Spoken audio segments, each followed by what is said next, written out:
So, as mentioned in the last lectures, that we'll be moving ahead with our questions. So today we'll be doing more than 100 topic-wise questions. Questions on lists, then strings, then dictionaries, then tuples, then sets. So in total, we'll be doing almost 100 questions. So all of them will be coding-based questions. So let's start with our question first. So it's saying that create a list of 10 integers, 5 integers and print it. So we have already done it, but we'll still do it again just for practice purposes. We'll be doing it again. Um,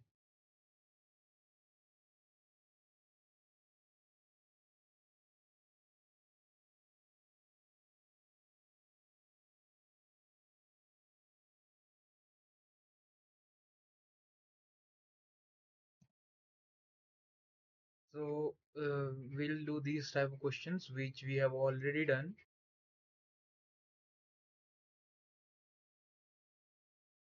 We'll do these type of questions in written format only. We won't do application for these type of questions because we have already done it, right?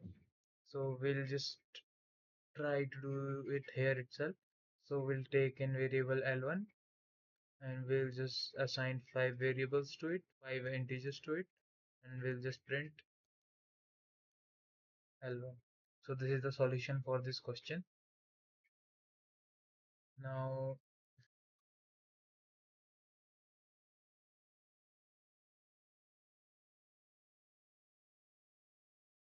now moving ahead, it's saying take input of 10 numbers into a list and then print them. So we haven't done this yet.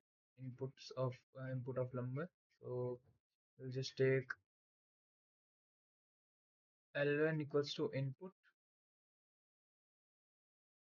enter numbers. Then we'll use here int to convert all of them into int, and then we'll use list to convert all of them into list. So now I'll tell you the use of a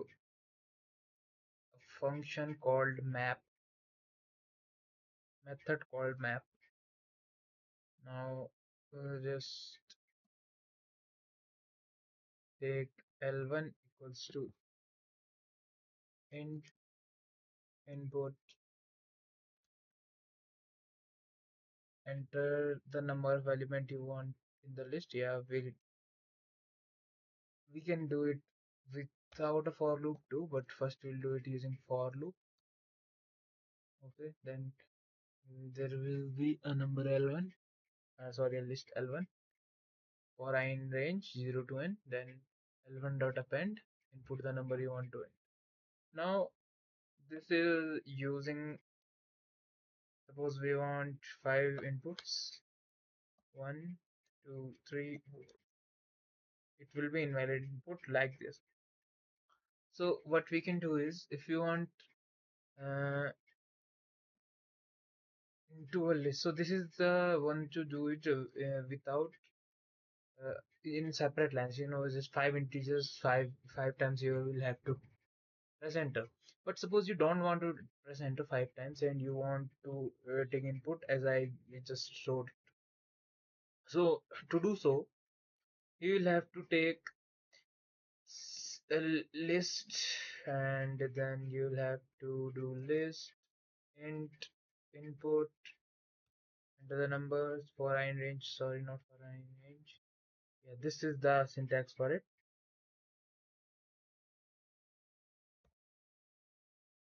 Then we'll just print the list is L2. So we are using map function to map each input into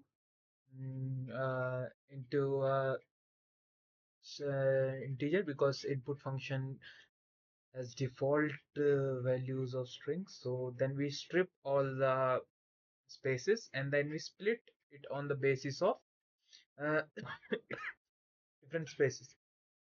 So first we remove spaces, then we split it. Okay, you can just not write strip here if you want. So first of all, let's say five numbers: one, two, three, four, five, and it will print the list. Now 1, 2, 3, 4, 5, 6, 7, 8, 7, 9. So it will give numbers with spaces, as you can see. In the front there are spaces. Now suppose if you want to dot dot strip, so it will strip out all the spaces. Now if you want to split on the basis of commas, you will just enter here comma. First we have to write 1, 1, then 1, comma 2, comma 3, comma 4, comma 5, comma 6. It will give the integers separated on the basis of what? This. Now I'll just strip this. Now let's just comment it out for now. 1, 2, 3, 4. Okay. Now this is how it is supposed to be done. Taking multiple inputs in a single line and storing them as a list. Alright. Now this is how we do this question. So here we covered two kinds of question in a single question. Now let's delete this.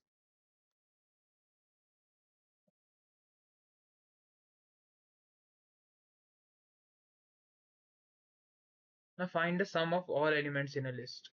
Now this is a very good question.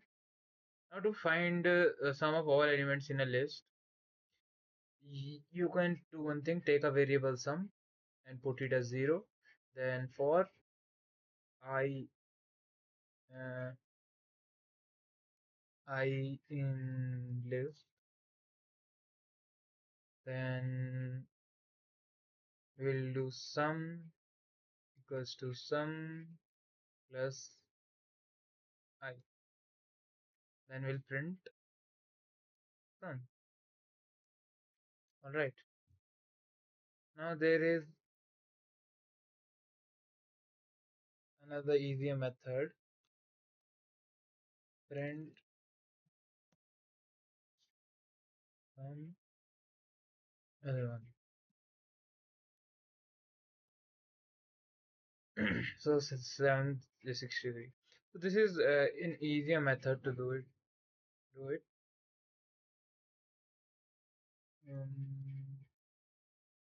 so this is just an easier method to do it, but if we want to do it logically, we have to do it via for loop. Obviously, we will use for I in L1. That's the more efficient way, but it's just to, you know, just so that you get better logic building skills. I'm doing this here.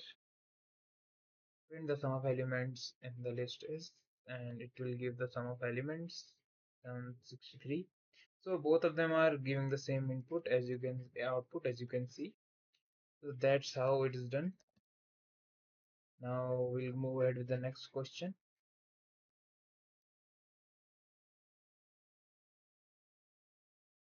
So the next question is basically about, first we'll erase this.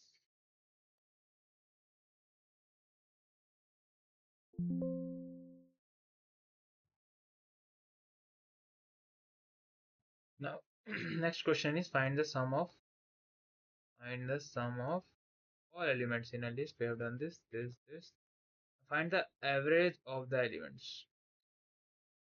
Now just to find the average of the elements, you don't have to do anything. Print the average of all the elements is this, because we are just doing number of elements in the denominator, and in the numerator the sum of the elements, so sum upon the length. So it's basically sum upon length of list. So a basic operation would be sum L1 by len L1. So this will be the formula for average. Now find the largest element.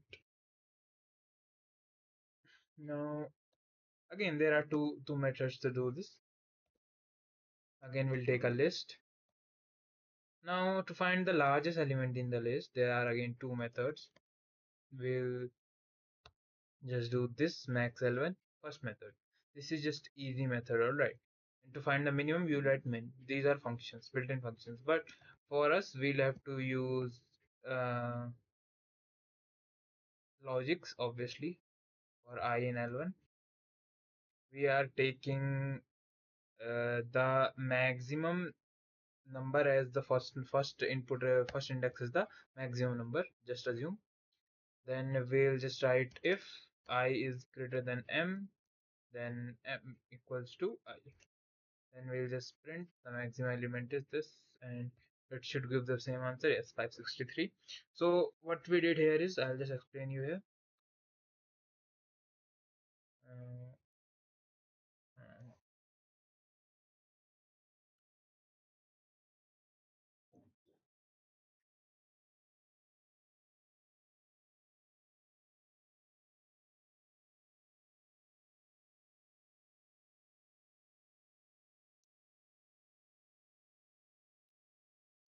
Now, as you can see, we have five elements. Let's suppose 50, 60, 70, 80, and 90. Now, as you can see, there are five elements, and I am supposing that this element at index 0 is my maximum element. I'm just assuming that. Now, you can assume it to be any number. So just to be safe, I'm using the 0th index, because if there is a list, we have to compare. So at least there is one element. So then we run through the list and we put a condition. If this index 0, a of 0, i- is great is less than any of the elements in this this list, then it will replace that. What do you mean? Then we'll first of all, m is 50 here, then m is 60, m is 70, m is 80, then m will be 90, because in every iteration the m is less than the previous value. So every time it's reducing. So this is how we have done here. Now next question. Find the smallest, same thing. Count the number of even elements. We have already done this, but we'll still do it in the ink. So to count the even elements, we'll write for I in L1, and then we'll just write if I modulus 2 equal to 0, we'll write count plus equals to 1. At last we'll print the count. And for odd numbers, we'll just write not equals to here, and we'll have to initialize the number count here, the variable count, so that it happens easily. Now, next one would be reverse a list without using reverse. So reverse is a function. Now, to reverse a list, you can obviously slice it. So this is how you reverse a list. But if you think logically, how can you do this logically? Now, if you think about it, we have to just reverse the list. That means first element to the last element, then again second last to the second first, then same, and we'll continue that process until we are done. So what can we do here? We can just start from the first index to the last index. What do I mean by that? I'll just tell you. Uh, Reversing a list without using reverse method. So there is a list, obviously. Then we'll just reverse the list.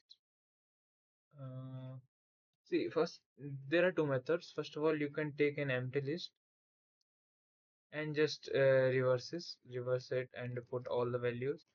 And for I in L1, um,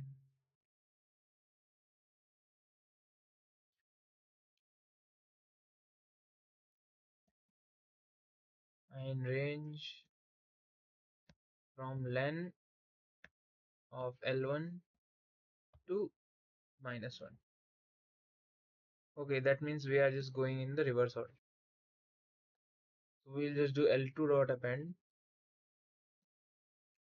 L1I and it will just print the reverse list.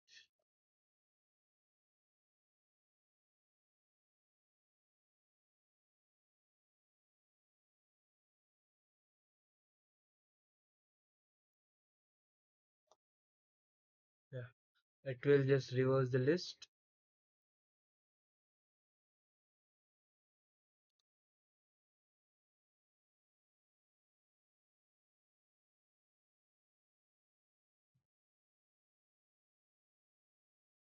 Alright, so we just reverse the list like this.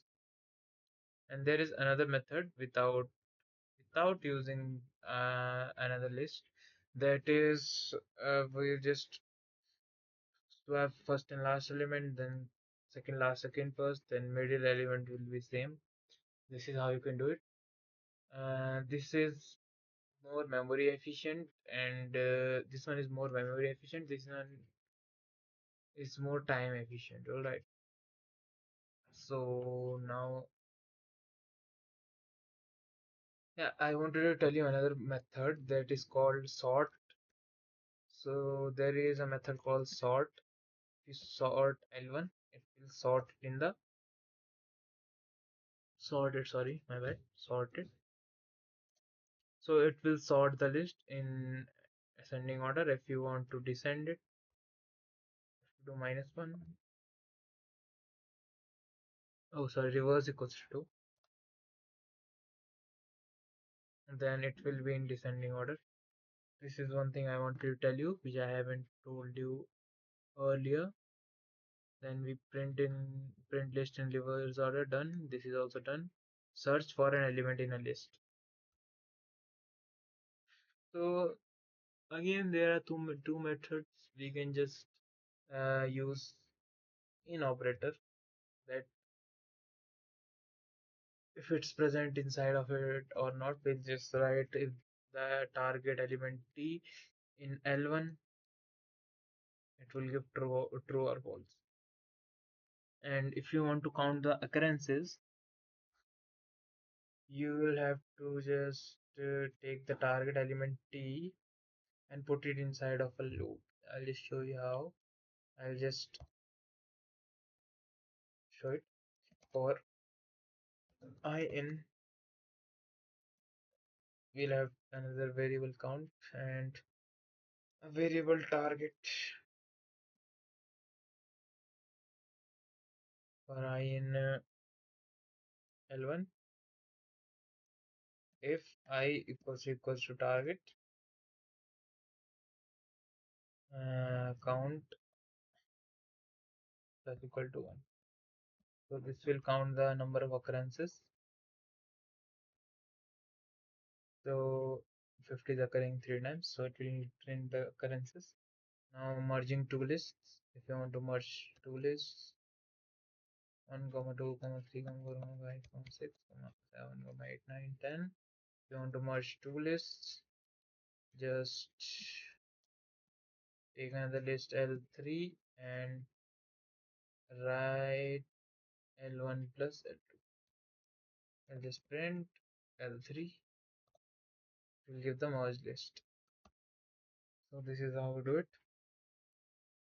Now we have to find the second largest element. Now to find the second largest element,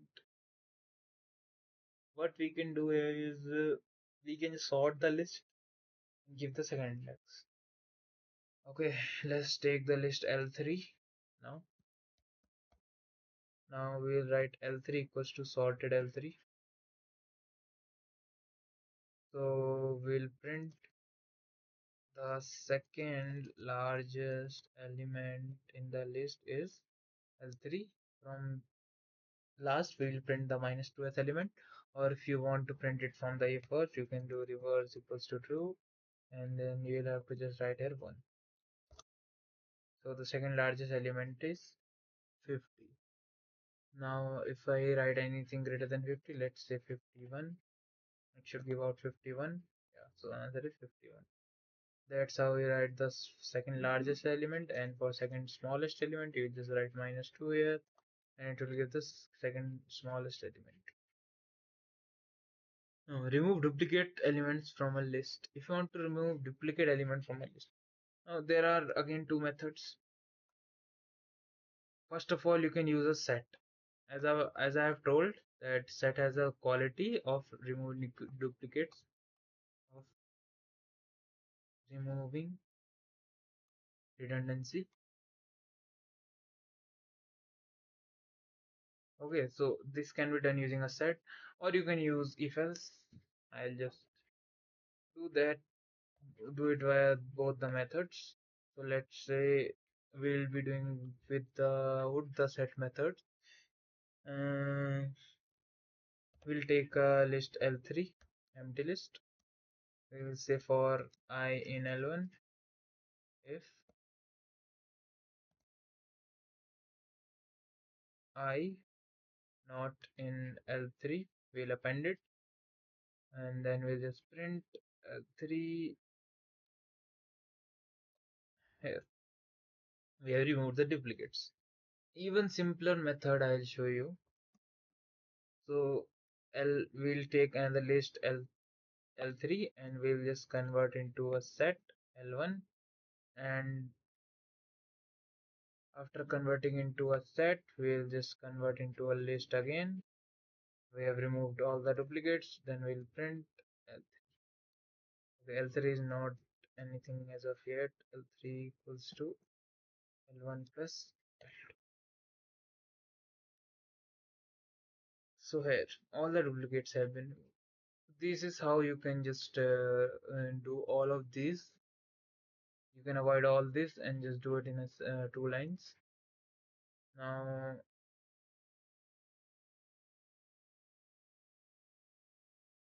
Now, this is a good question. Rotate a list to the left by one position.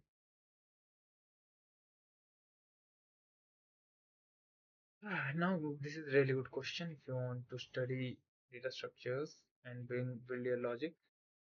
So, if you want to rotate, what is rotation of a list? First of all, suppose this is the element. So, if you put this element here and shift all of them to the right, it is the left shift or left rotation. Or if you shift to the other side like this, 2, 3, 4, 5, 1, this is right shift. So this is how what's the question asking to us. Now, if you see logically, we'll just see left shift first. What is it doing? It's basically just converting the first element. Just if you can see, it's the last element -1 is coming to the first element, and the first element and every other element is shifted by 1. So what we can do is, what if I just create, let's get an empty page. So what if I just do this,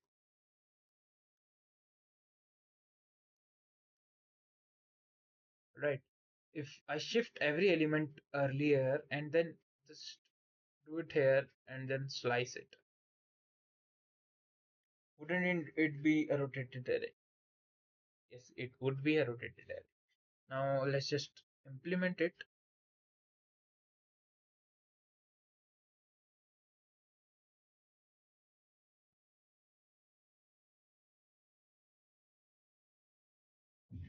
Now to implement that, we'll just have a list L3.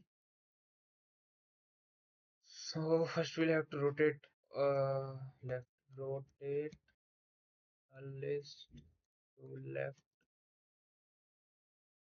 by one element.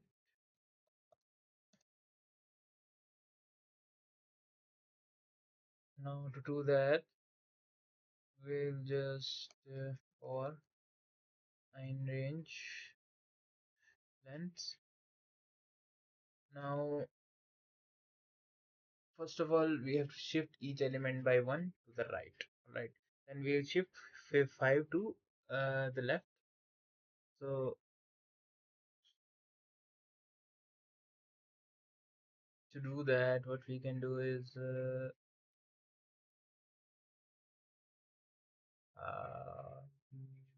we have to do it from the end, right? Because that would be better.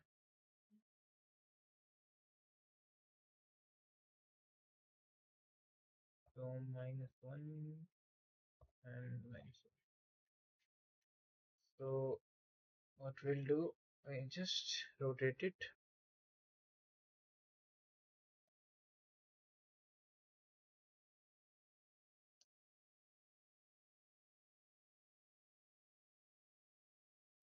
Just shift all the elements to the right. So L of I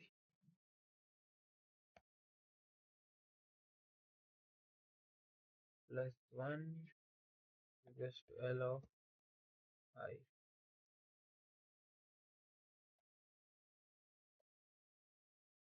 So now we'll just print L1.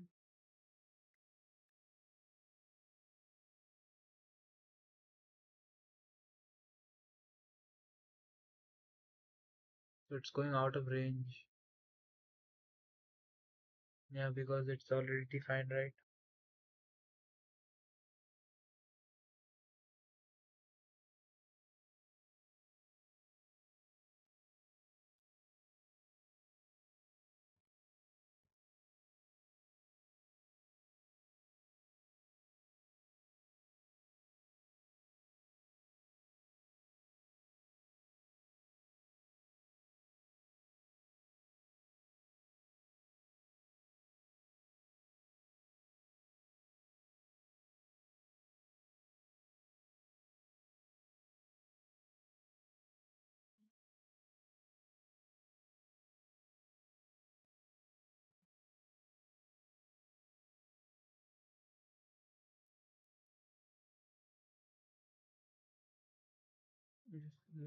Let's take a simpler array for now. We'll just take L2.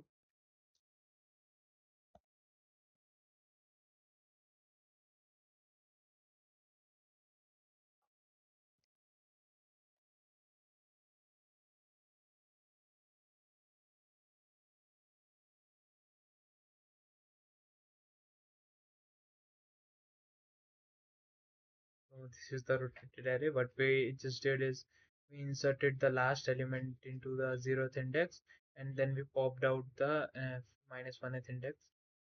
Now if we just check that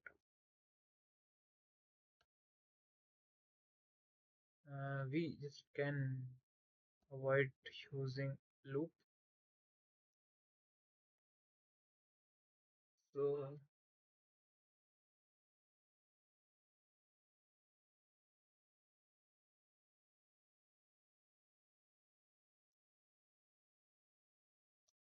So see, first of all, the normal array was like this: 1 2 3 4 5 6 7 8 9 10.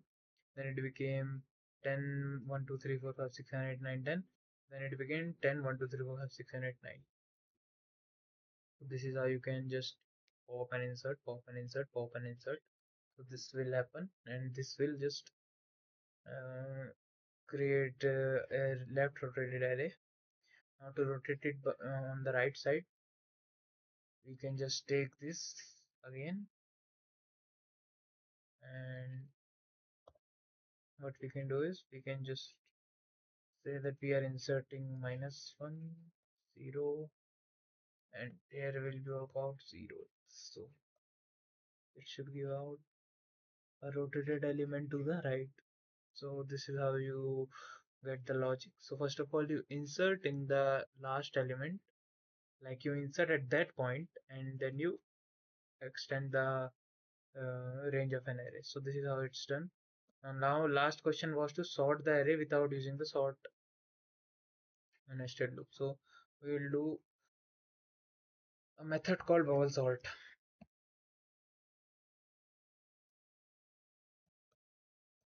So this is the bubble sort algorithm. So what we are doing here is I just show you in the word format. So suppose I'll take an unsorted array. Let's say 8, 4, 6, 1, and 2. Now, what does the bubble sort algorithm state? It state that we'll compare first two elements, and the smaller one will be shifted to the left. Then we'll compare next two elements. Again, the smaller one will be shifted to the left.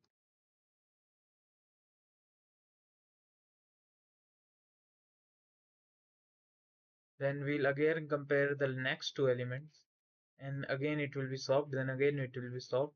That and at the end, the largest element that we are scanning as of now will be on the rightmost. Then we'll again sort it. Then at this time what will happen? 4, 1, 2, 6, 8. Again, the largest element will be swapped into the rightmost corner. Then what will happen in the next iteration? It will do 1, 2, 4, 6, and 8. This is the algorithm we have to state. Now, bubble sort basically claims that we are just sorting first two elements, then next two element, then next two elements. So what we did here is first we took the outer loop that will just iterate, and for j in range 0 to length of I minus 1. So this is just optimization. You can just do length of L1 minus 1 is also fine, because after after ith iteration, the largest element will be in the rightmost, so we don't want to compare it with this, so we just simply write this. So so this is the main algorithm, that we are just swapping the jth element with j plus 1, and we are just swapping j plus 1 with j.